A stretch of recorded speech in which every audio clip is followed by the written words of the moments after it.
So now that you found the chat, the other question that I have is, do you see where it says raise hand? If you can go ahead and raise your hand if you see it. Beautiful. Awesome. So it looks like most of the folks have found it.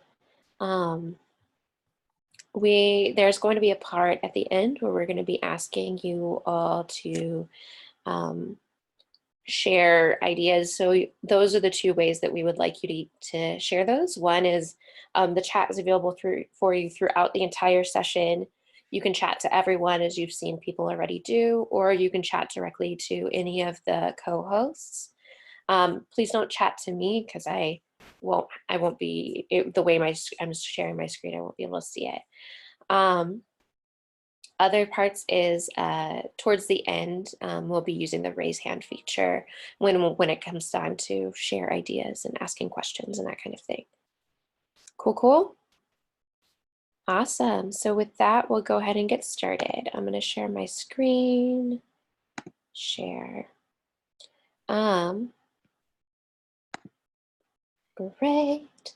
And this presentation I'll also make available to folks once the session has ended. Something that you'll see happening today is because I'm presenting through the Microsoft 365 platform online, which everybody with a seattleu.edu email address has access to, you'll see that it is automatically captioning what I'm saying. It is, as with any caption tool, not perfect, but it is an option that's available for all of you as you are thinking about accessibility in your presentations as we go virtual. So feel free to laugh as it makes mistakes. Well, with me, I'm learning how to enunciate. And because I'm wearing headphones, it'll only pick up the things that I say. We did try earlier with the headphones out, and it was able to pick up the conversation as long as everyone on the line enunciated. So as you're thinking about your club and org meetings, just think about that as an option. And we'll talk more about accessibility in the session. So the topics I'm hoping to cover with you all today is accessing Zoom Pro, scheduling options within Zoom, the various meeting controls and options within Zoom, live streaming and recording options, accessibility, and then I want to leave ample time at the end for us to brainstorm ideas for how we could use this in our club and org community. So before we move on, I want to pose the question of, are there things that you were hoping for us to cover that you're not seeing here? And if you do, if you are thinking of those things right now, if you could go ahead and include them in the chat, and when we get to the end, we'll use any remaining time to cover those specific questions.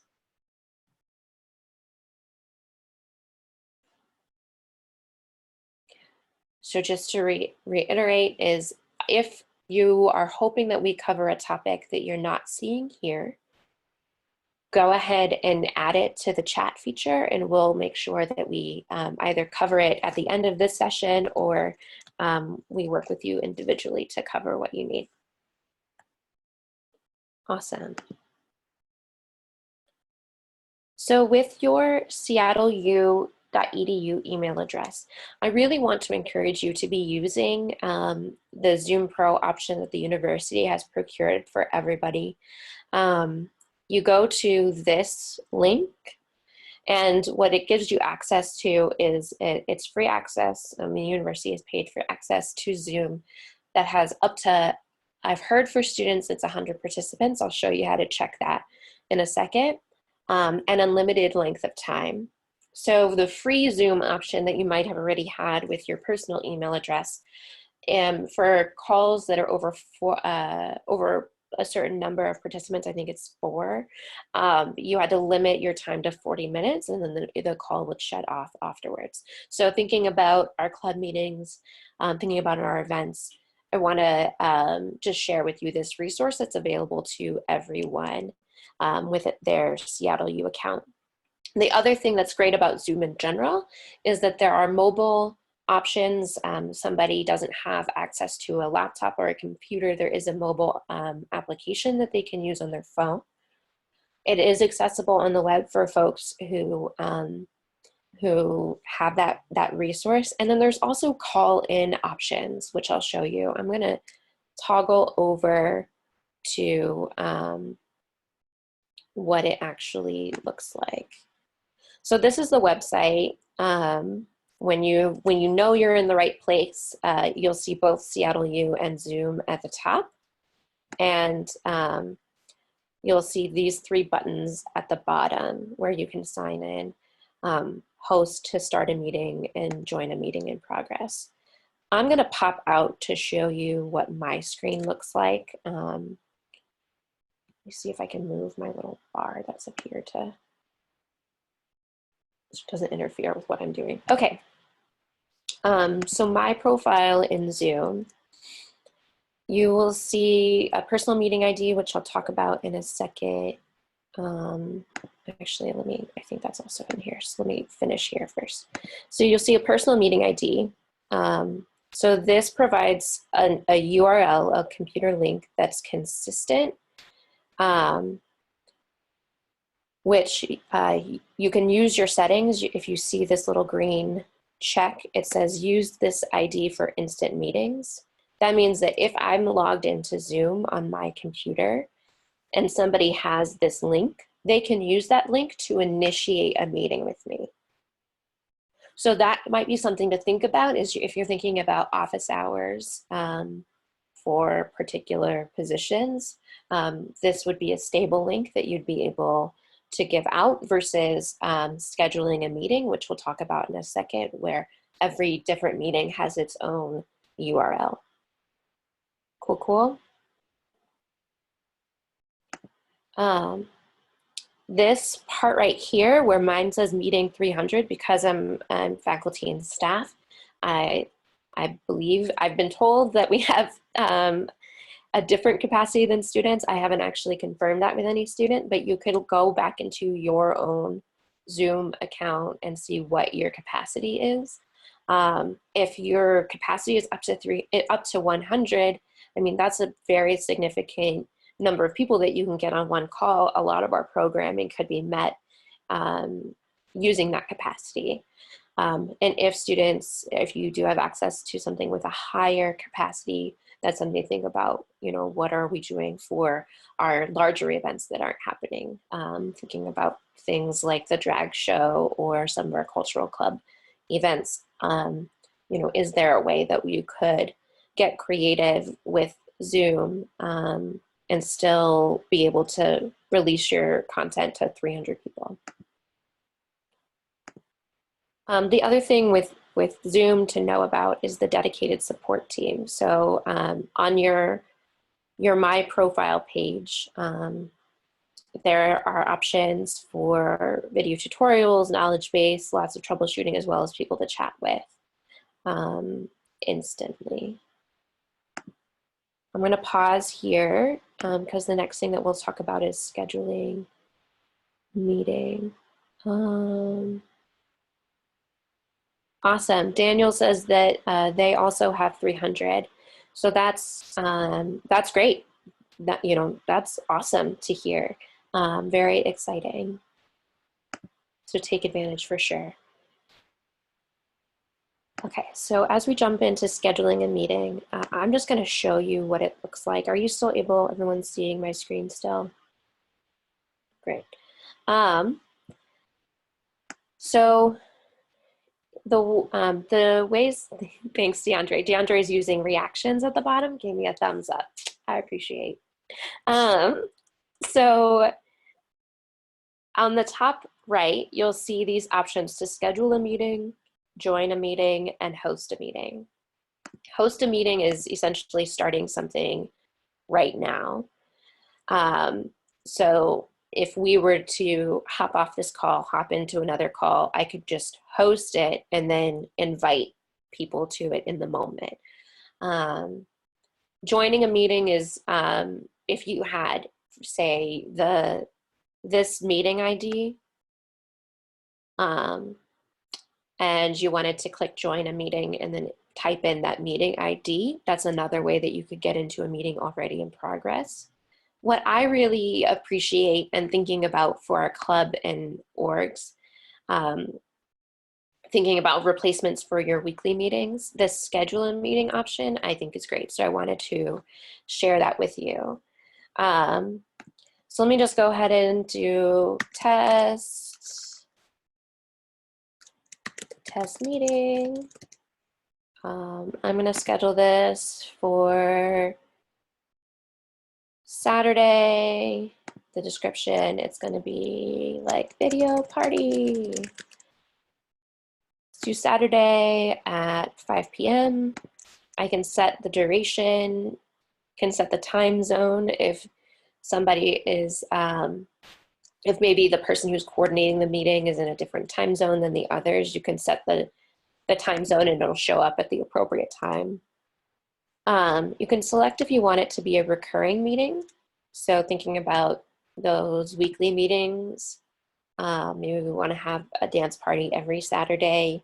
You can choose an end date, or you can just schedule it for one time. Registration, I would recommend that you keep that unchecked. You don't want to put in any barriers for most of the things that we're doing. Meeting ID, for something that's a scheduled meeting, I like to have it generated automatically because I want to keep my personal meeting ID open for anybody that's wanting to meet with me right away. Again, registration and meeting password, I keep those unchecked. Host, if you want the videos to be automatically on or automatically off, depending on what you're trying to do in your meeting or event, you can make a different choice. The audio, if you select computer audio, you're preventing folks from being able to call in, so that might be an accessibility concern. So I would recommend keeping both.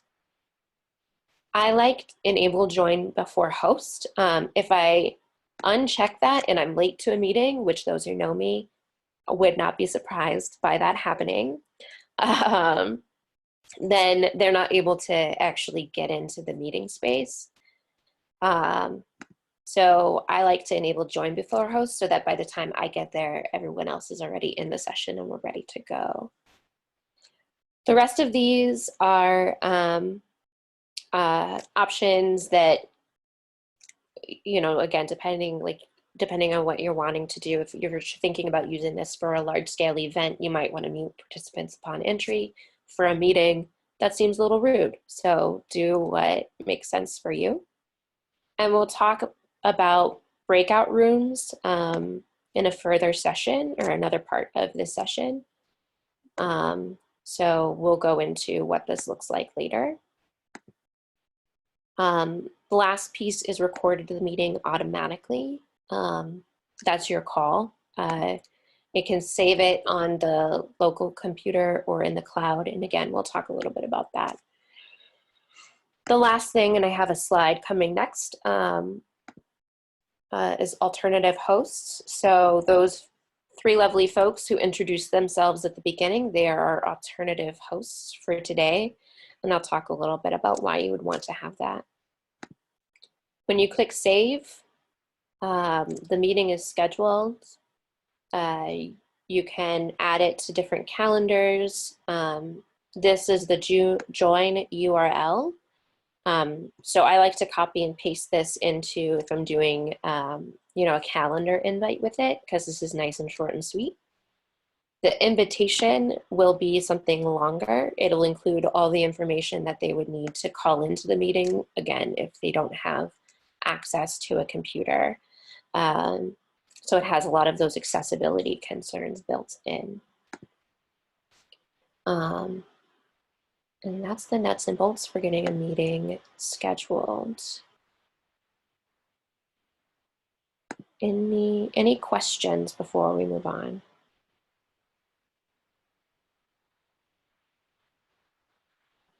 color. Okay.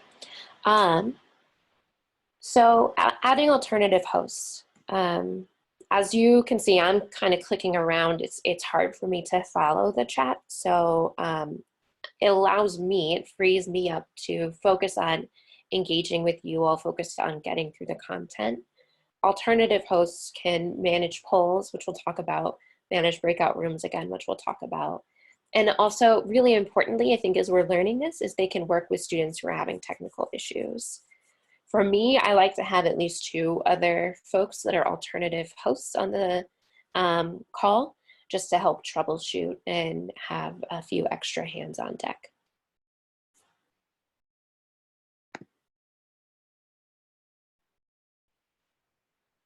Now that we've talked about how to get a call started and we've shown, what this looks like to send an invitation to folks, let's get into what you can do within Zoom. So when you start the meeting, this is, how do I make this big again? Let's see this. Well, that wasn't very helpful. Okay, so this is the what the host screen looks like. So you'll see we have a lot more options than what you would see on your own screen right now as a participant.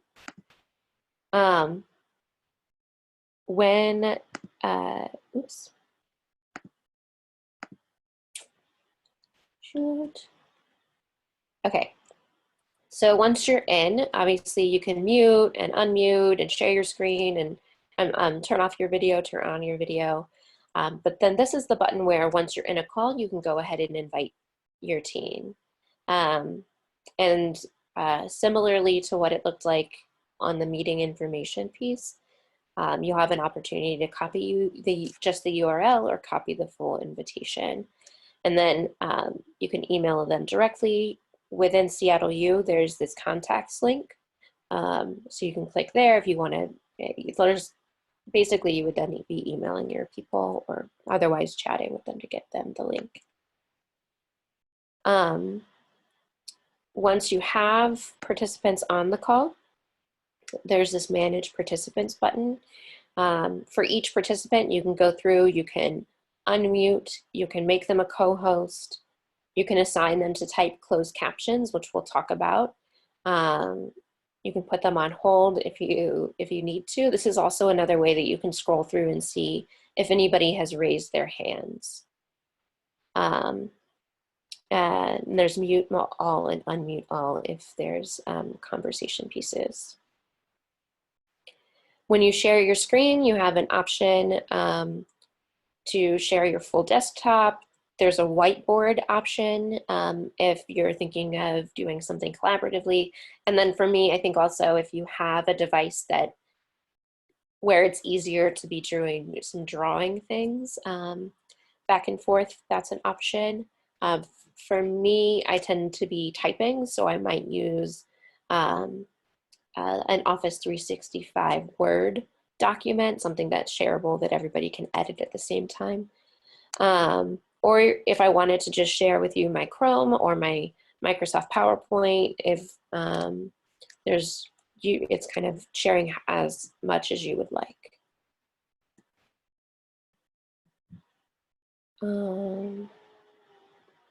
So this is going between the different views. So there's a speaker view where it'll show me just the person who's speaking, or a gallery view, which is less impactful when you have only 2 people in a meeting, but where you can see everybody's faces. And that's available to you as participants right now as well.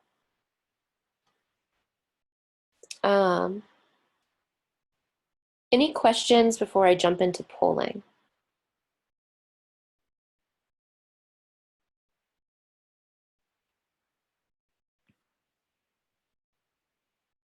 Okay, hearing none. Because polling would require an extended screen share, I actually just made a video of what it looks like. So when I click that poll button at the bottom, it'll pop up a screen that looks like this, and you click add a question. When I do that, you can see it's opening new tabs on my side over here. It'll go to that tab and I have the opportunity to create a title for the poll, type a question. So it could be any time that you're trying to get a pulse from the people in the room. Maybe it's something in your club where if voting is a part of what you do, that could be an option. You can do single choice or multiple choice. Unfortunately, with the polling option, you don't use, there's no like fill in the blank, but you could use the chat for that.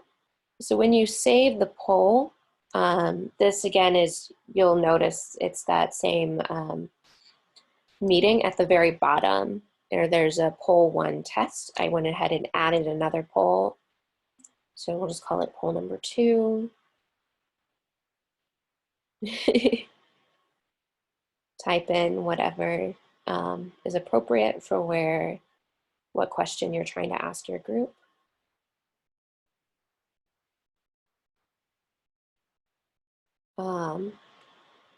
So then you now see at the bottom, I have 2 different polls. When I open polls now, you see I have these polls, 2 different polls to choose from, and I can launch the poll, which then would send a message out to everybody in the call with an opportunity to respond to the poll. So I thought it might be helpful if we went ahead and tested that out. So I'm going to add a poll question.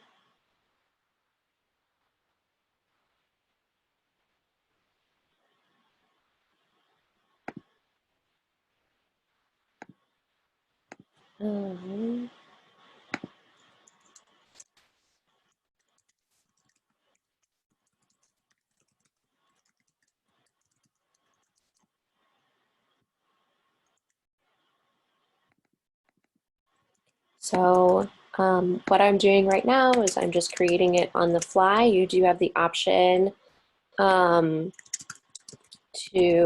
create them in advance if that's, if you already know. I know for SGSU, that's something that we have done in the past for our meetings, because we are a voting organization, and so that's something they can do in advance. And again, co-hosts can be managing polls as well. So I'm going to go ahead and launch the poll.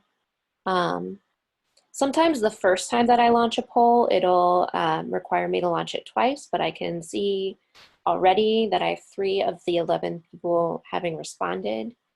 So it's clear that this time I don't need to do that. Could I make an addition to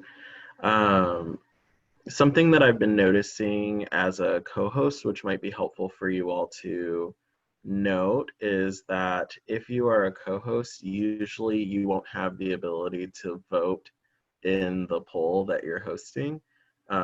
Similarly to the raising hand feature, at least I couldn't find how to raise a hand as a co-host, but I had the ability to like clear someone's hand raising if needed.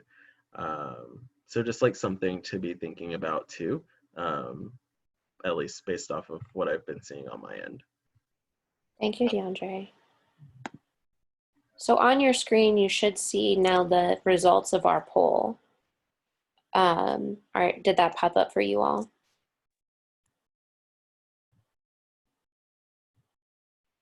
Awesome. Yep. Oh, great. And Michelle, just a quick question on the chat. How did you launch the poll? Sure. So let me go back to this screen. I launched it using this polling button. Again, it's only available to hosts. So if you were initiating the meeting, this is where you would go. So I launched it there. And that initiated opening the new screen where I could then create the poll. And again, from here, this is managing club and org Zoom training. Once you have, I should have showed this for you. Once you have events scheduled, they'll show up in my meetings. So under Zoom meetings, you can see all of the meetings that I have coming up, and then I can click into it and again be adding in these things in advance if you'd like. And then once you have it, I can, are you seeing my screen right now? Where I can see the results right here in the thing. Awesome. And this person, sorry, Michelle, there is a polling button as a participant. When I click on it, it pulls up the poll results. Okay. So yes, so that's good to know. So the participants would be able to see the results, and then with the polling button, the hosts would be able to manage and execute the polls. Great questions. Do you all have any other questions about polls before we move on?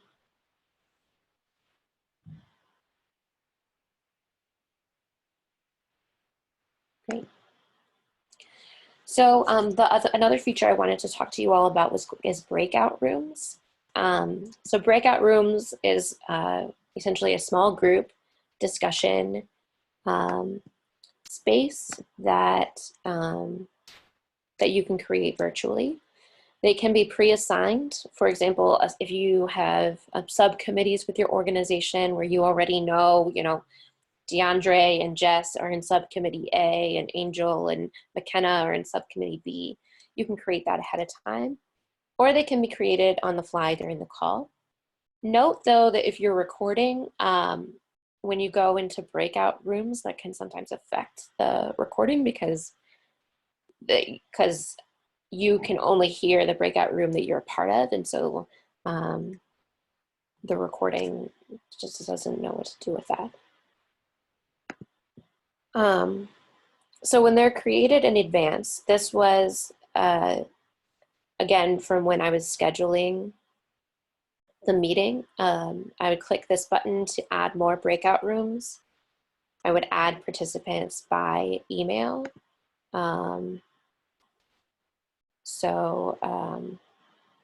If I go in and edit this meeting, adding them by email, something that we've found with that though is if folks are, so the breakout room pre-assign is here. So again, you can use this by editing a meeting that you already have or during scheduling. If my computer would stop freaking out. So the one thing that we have found with pre-assigning folks is if they use a different email address to log in, then they don't obviously get automatically assigned.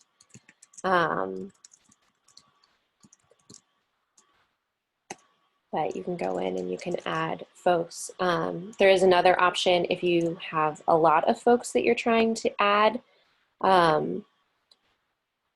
Then you can import from a CSV, a comma separated something file, and it'll actually give you a template to download in advance. So if you're thinking of an organization that's really large and you wanted to be able to go into breakout rooms, then you can do that in advance. If it's created during the meeting, then, so again, this is, for me, it'll either show up on the bottom here as breakout rooms, or if it doesn't, that means your screen is shrunk too small. It's under more. So I can create the breakout room, and you can have the choice to automatically assign people, and that's going to be random, or manually if you have some intentionality in how your breakout rooms are going to work.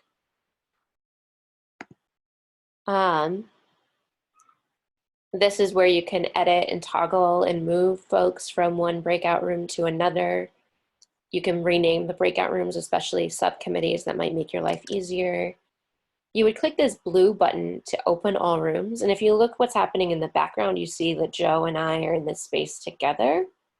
And when I click open all rooms, Joe has gone to his own little breakout room by himself. And I am by my own self until I click close all rooms. And that closes and brings everybody back together.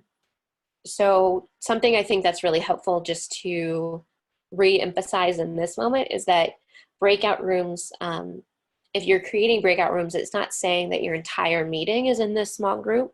You will go in, you can go into them, and then you can come out to them. And when you come out, you come back to the large group, just like we are right now.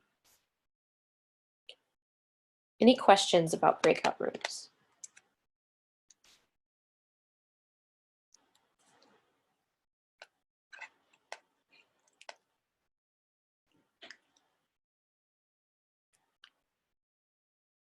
Cool. Got one. Can the host join a specific breakout room, or the host has to join all? When I have done this as a host, I could assign myself to a breakout room. The only reason why I'm not having us test out breakout rooms right now is that when you close the breakout rooms, it gives everybody a minute to wrap up, and it felt like for our purposes, that would be a minute wasted because y'all wouldn't have anything to talk about in your breakout room. But I would love, maybe we can test it out at the end. Can participants go back and forth from breakout rooms to the main meeting or choose their own breakout room?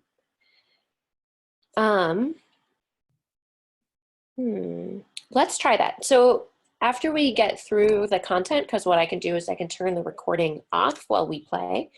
Let's come back to testing out breakout rooms so we can all learn on that together. Any other questions before we move forward?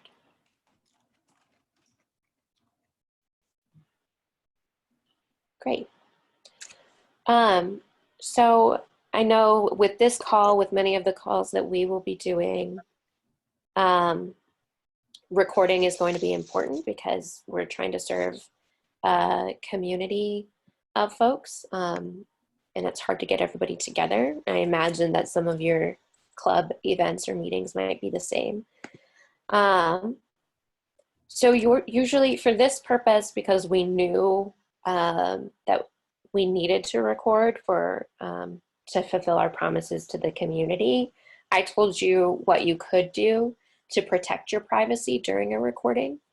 For most other options, you would want to get consent before recording, and you could use that raise hands features. You could use a poll feature, just something to respect and honor the privacy and autonomy of your club members.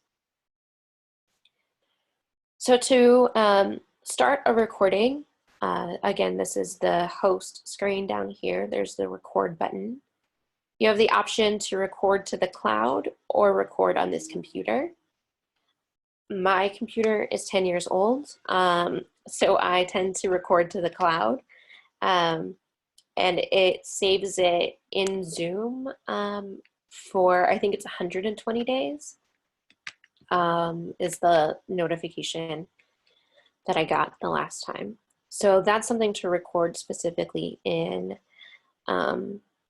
using Zoom itself. I was going to say one other thing. When we recorded our call last Thursday, it sent me, because I recorded it to the cloud, it also sent a link that we could then distribute. So I know some of you were on the call last Thursday. Those of you that weren't, be on the lookout because we'll be distributing that link for you all to be able to catch up on just how the community is doing.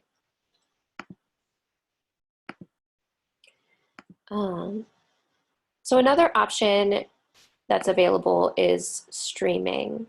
So I'm actually going to go back because I meant to insert a picture here that I didn't. So under more, if you click more, it gives you options of places to live stream. Please excuse me while I actually go and find that screenshot because that is important for you all to have. Michelle, as you're doing that, there's a question about, is the cloud account just for our Zoom Pro account or is it our Office 365? Oh, and it looks like DeAndre answered that. I was going to say that too. I think it is a Zoom Pro account cloud, not 365.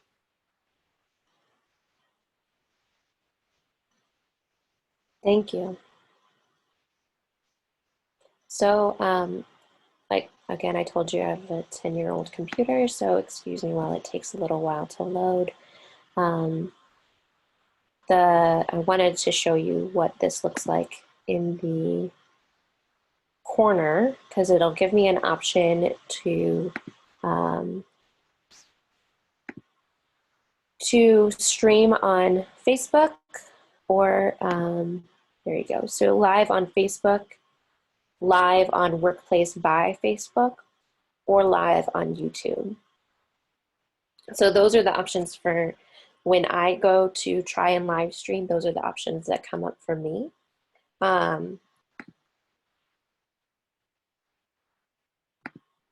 So this image that I'm showing you is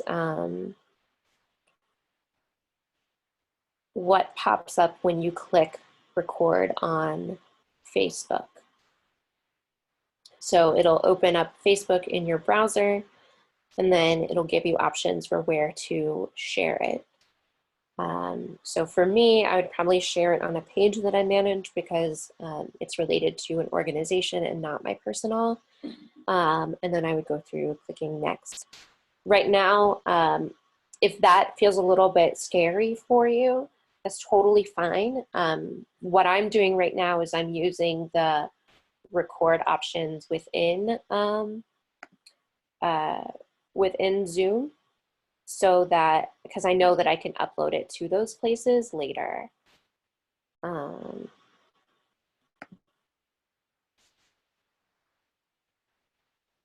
Any questions about recording or streaming?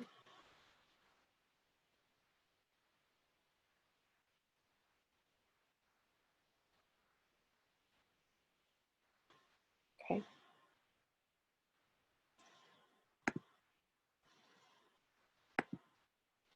So accessibility, I know as we go online, there are so many questions about how are we making this accessible, how are we making this technology accessible to students? And I think that there are a few different concerns related to accessibility that if we get a lot of questions about, we can go deeper in a future webinar.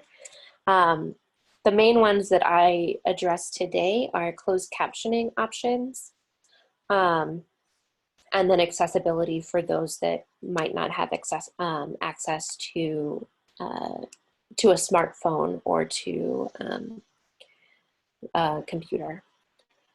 So some closed caption options that that I've been playing with. The first is Zoom closed captioning, and when you get this PowerPoint, you'll be able to use these hyperlinks to go to the FAQ or help desk session articles that are related to each of these tools. So within Zoom, there's an option to close caption. That is a manual closed captioning, which means that it has to be typed. So a pro is that it captions directly into the Zoom platform, which means that a student who's trying to access the captions can get it all in one place as opposed to having something else up. The con is you have to have a person that's dedicated to do that typing, which I think is great. And I don't want to assume that every club has necessarily always somebody there that's able to co-host. So just knowing that is a limitation. What I'm doing right now is PowerPoint online using Office 365.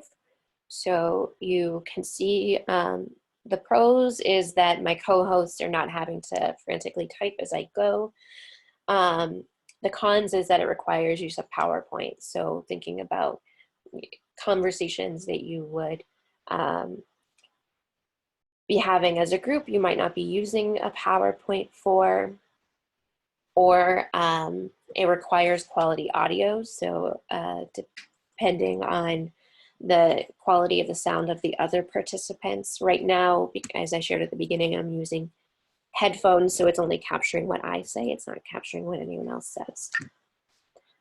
Otter.ai. So the one benefit that I would say of using your personal free Zoom account would be the use of Otter.ai. So it is like an extension that you can add into Zoom, something that integrates with Zoom. What it will end up looking like is kind of where the chat is on the side of your screen, usually on the right-hand side at the bottom. When that Otter AI is active for your Zoom and the integration is there, it's doing live captioning on the side right there. The con is that as we just talked about the many benefits of using Zoom Pro, because it's an add-on, an extension that requires integration, for your Zoom Pro account, it requires admin permission. I don't know who the admin is. I've requested it, but I haven't received a response yet. So, so just to name options that are available. The last one that I found, and maybe you know of others, is third-party app. Is any third-party app. So an example would be the app called Live Caption. So it's something that somebody would download onto their phone. This live caption is something that you can be used in regular conversations in a room, in addition to online options, as long as the audio quality is good. Pro of that is that there's flexibility. A con is that it passes the labor onto the person needing the accommodation rather than creating an online environment that's built with those accommodations in mind. I'm seeing that things are happening in the chat. I wanted to see if there's pausing for any questions. Michelle, I wonder if you can clarify, Andy asked a question about can captioning only be on during certain times? Sometimes when you're screen sharing, the captions are not on. Absolutely. So what's happening is when my PowerPoint screen is up, the captions will happen. When my PowerPoint screen is not up, it because what's centered on the screen is not the thing that is closed captioning, then you're not able to see it during those times. Cool. So Good you can question, see another. Andy. Thank you. Yeah, thanks. So I would say that's another limitation of PowerPoint is if there is a need to toggle away for any moment, then you lose out on that captioning ability for those times. So what it looks like if you choose Zoom closed caption, you can see at the bottom there's the CC button, and there's the option to assign someone to type or to say that I will be the one typing. And then if you're using a third-party closed captioning tool, that's something that I haven't played with, but if somebody on the call has experience with using a third-party API to caption in Zoom, that would be awesome to share.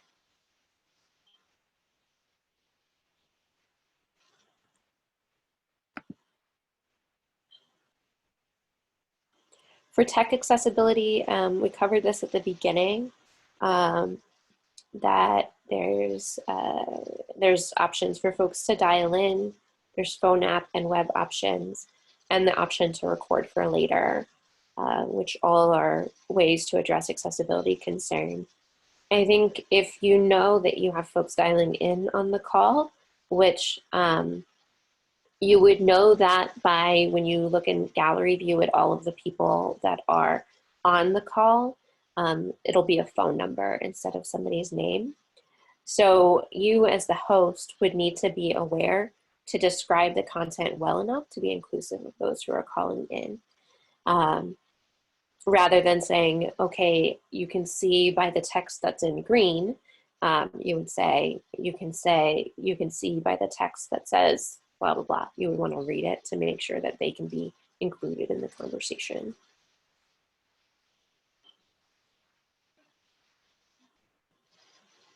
Any other accessibility questions before we start sharing ideas?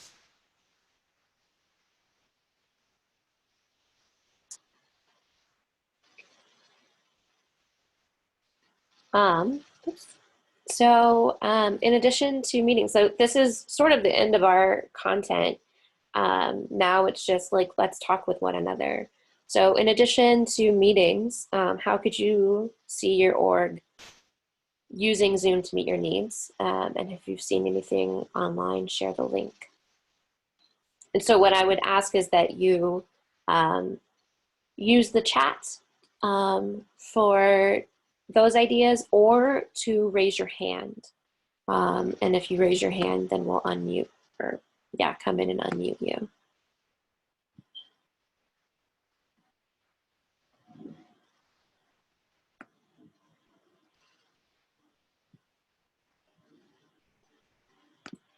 And I would say co-hosts, if you also have ideas, you can use the chat as well to get folks thinking.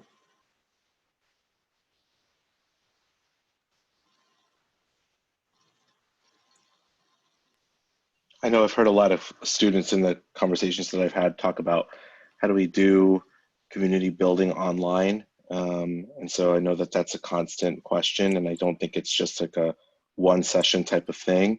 And I think the other thing is, can we, should we, how do we do events online in ways that are engaging, social, educational, whatever it might be.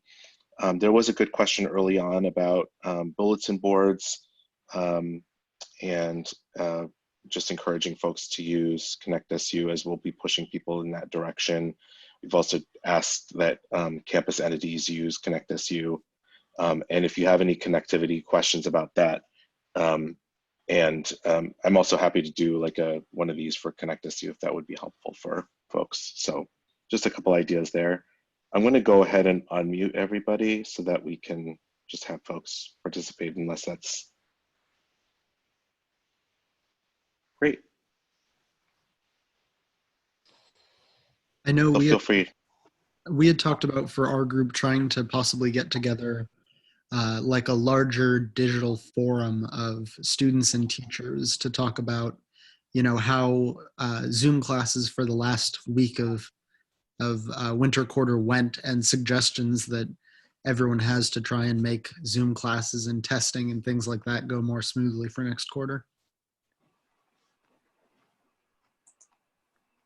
So that would be trying to do a larger Zoom meeting than traditional. Yeah. I think that's an awesome opportunity, a great learning opportunity for folks to come in together and share resources. Kosser in the chat is saying that for the International Student Center, they've considered doing events together, such as group workouts or meditation together, as a way to still be building community, but using Zoom as a platform.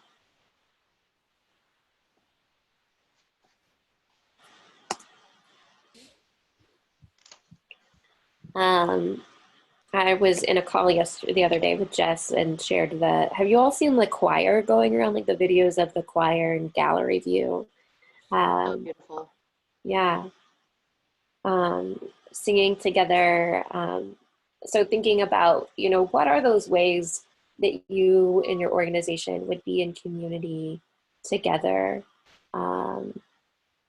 when you were here, and how can you translate that using Zoom? Kind of going off this piece too. Oh, hi, my name is Jess. I have a friend who goes to Gonzaga, and a lot of her like community involvement is very like relationship based, and like given the situations, it's been very hard for her. But one way that she's used Zoom was through having like a silent disco.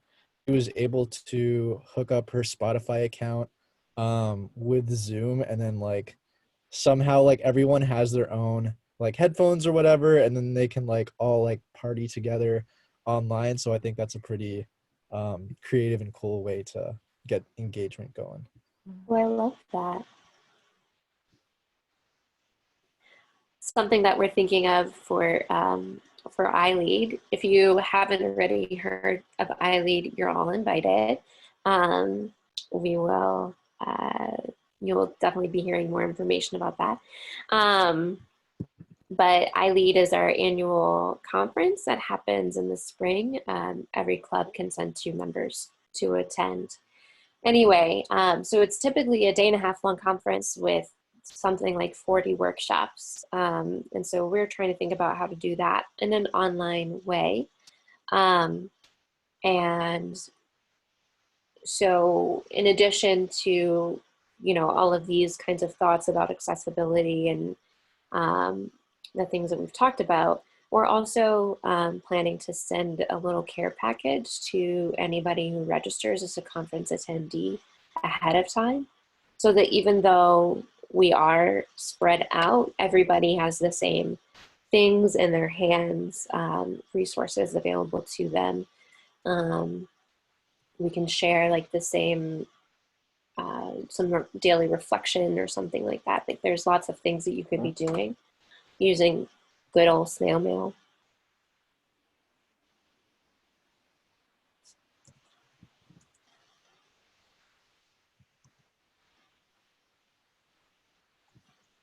Angel in the chat included a link to a blog talking with more ideas using Zoom. So that sounds really exciting, something to check out. Our club, we're having our officer meeting today, but I think we're looking at holding study groups over Zoom and also holding like game nights using like Jackbox. Awesome. It's a great idea. Yeah. Thank you, Dan.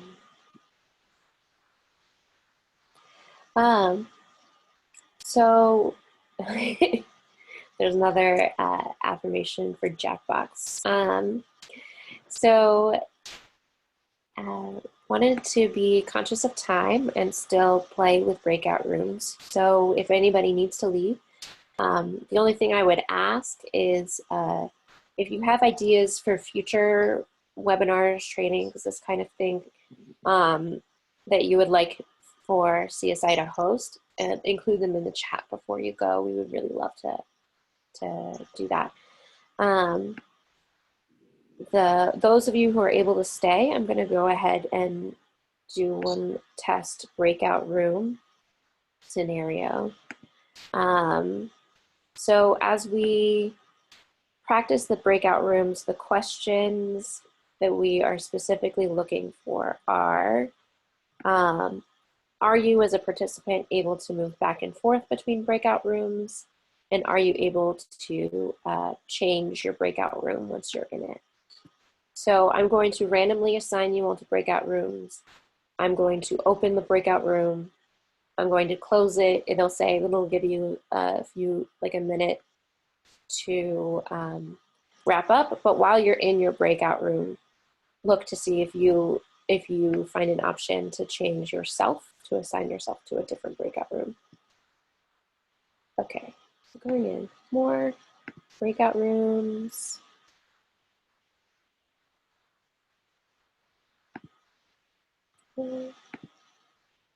10 participants, assign them, and we do 2 breakout rooms. Do it automatically, create breakout room.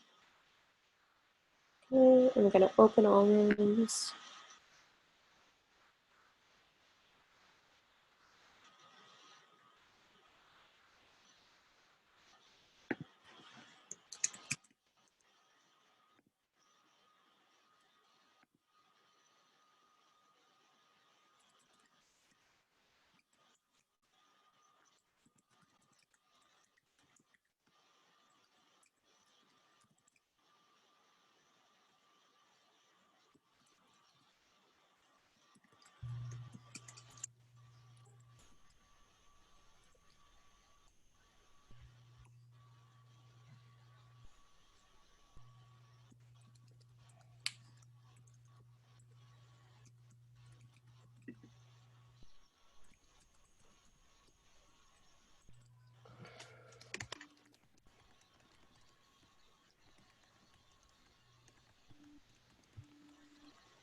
So, Michelle, something I'm also kind of curious about is if you can make breakout rooms for people to choose, or if you automatically have to assign them. Like if you could join 1, 2, or 3, and like have that choice. I think that what you would, so as a host, like you could pre-assign them. I think if you're like thinking about Seek and we're like, oh, let's break into groups, it might be more of like a verbal conversation that's kind of happening and the host is like assigning folks in that moment, if that makes sense. Yeah, that makes sense. But I don't know if there's another way, maybe. So I've had a class where the professor asked us like different topics in each break room, and then we would type in which break room we wanted to be in, then the professor. I mean, it's still set to where it's communication, and the host still has to place people into groups, but that's how I've seen organization into groups. So that way everyone's kind of part of that process.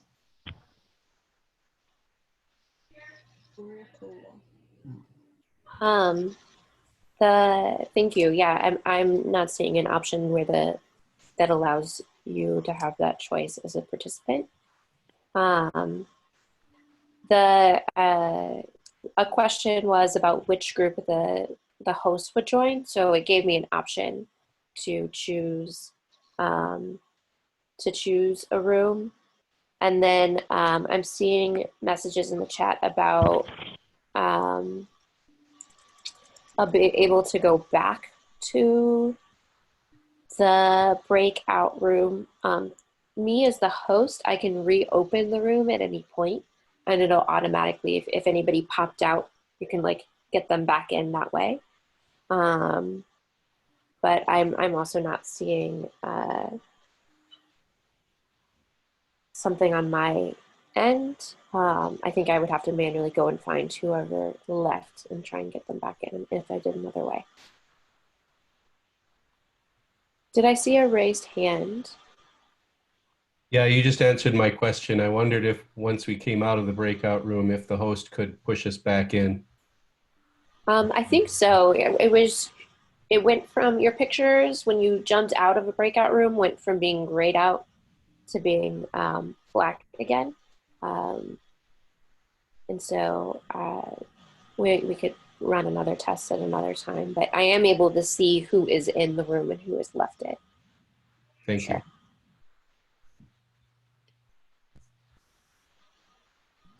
All right, beautiful people. Well, thank you so much for letting us steal 5 extra minutes of your time. And know that we are here for you to support you through this, that we're all in this together. And if you do have any questions, please reach out. And we're going to be hosting things like this regularly. If you also haven't had a chance to check out the Center for Student Involvement Virtual Community Building website, it's just on our Center for Student Involvement page on the Seattle U website. Please do, because we are gathering materials there for everyone as well. Thank you all. Have a great week. Thank you. Thank you. Bye.